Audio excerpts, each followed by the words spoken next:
still a serious problem, even if probably the lawsuit is won. Thanks. My background, I'm a chemist by training.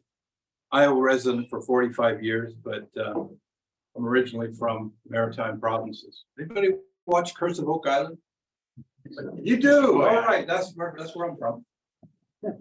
Okay, so a couple of things upon what Larry and Wally just said. First of all, you've been presented with about 20% of what you need to know if you really want to engage on this issue. If you want to go back to your house, your dorm, and engage on this, you need to go to safeblooddyrun.org.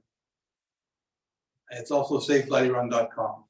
That's where you're going to find all of this presented in a little bit more logical manner, and you'll have a lot more information that you need if you want to engage on this. The second thing is decisions are being made by DNR and by NRCS that for many years have gone unchallenged, related to conservation practices, particularly in erosion, and whether the field tillage is protecting the soil.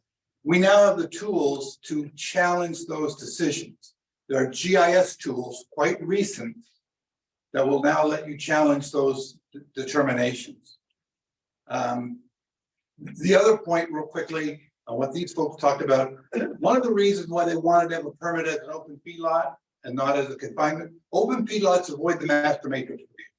Anybody here know what the master matrix review is?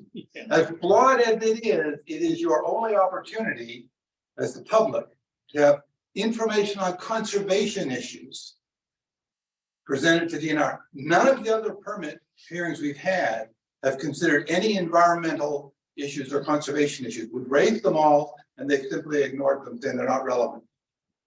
The 3 points I wanted to bring up real quickly.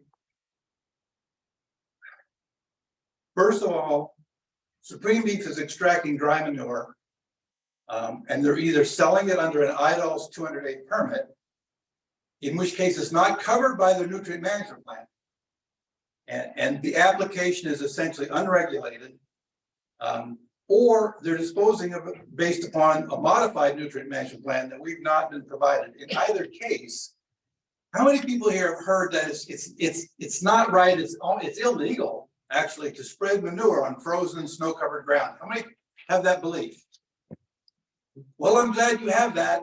I have a bridge in Brooklyn to sell you because that's wrong. The only prohibition is you cannot spread liquid manure from a confinement. That's it, period. No other restriction. And even for that, there are 8, in Iowa code, 8 different contingencies or exceptions to that rule. So what you have is Supreme Beef is now extracting this dry manure, either under an IDALS program or not, and it is likely being spread on frozen and snow-covered ground. I did a quick calculation based on numbers their consultant gave, and it looks to me like they can store on that concrete slab about 49 days worth of dry fertilizer manure, 49 days. So that means they're spreading that, whether under an IDALS permit or under a nutrient management plan, on frozen and snow-covered ground right now. Right now, it's running off into your streams. At least that's my concern. The other thing is, there's another legal action. Is Jim LaRue here?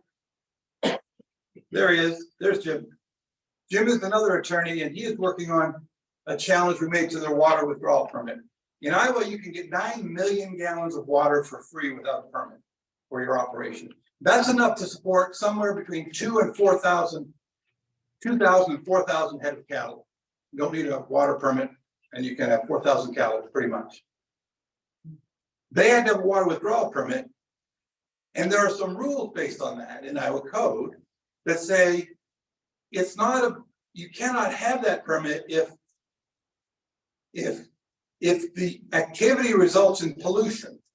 The activity for which you are getting a water withdrawal permit, if that results in pollution, you're not supposed to get a permit. If it's not in the public interest, or if it negatively affects public health, you're not supposed to get a permit. But those concerns must be looked at in context, and with an emphasis on local effects. DNR never considers those concerns. We submitted public comments in great detail. They rejected all comments about the local concerns expressed about public health, the stuff contaminating the wells. And so there is a legal action that's pending, and Jim LaRue is our attorney in that. That's going to come to a head probably in June, I believe. The other statement I want to make, why are we in this dilemma? In Iowa, freedom to farm trumps all, trumps everything. It's even written into our Iowa code, freedom to farm.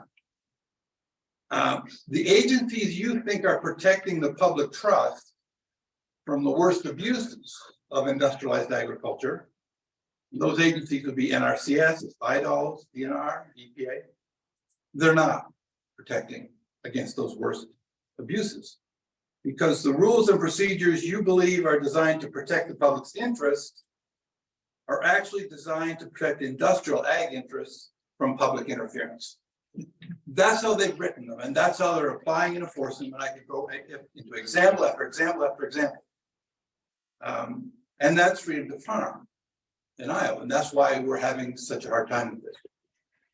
So as people interested in this, and if you want to become engaged in this or active in this or other farm-related challenges, you need to accept that and internalize it, and then adjust your strategy accordingly, understanding that these agencies are not there to help you. When you bring a problem to their attention, you feel like you've done what you should do. How many people think, if I bring it to their attention, that's what I'm supposed to do? That should be it. Sorry, wrong. That will not solve your problems for you, bringing it to their attention. And that's all I have to say. And I thank you.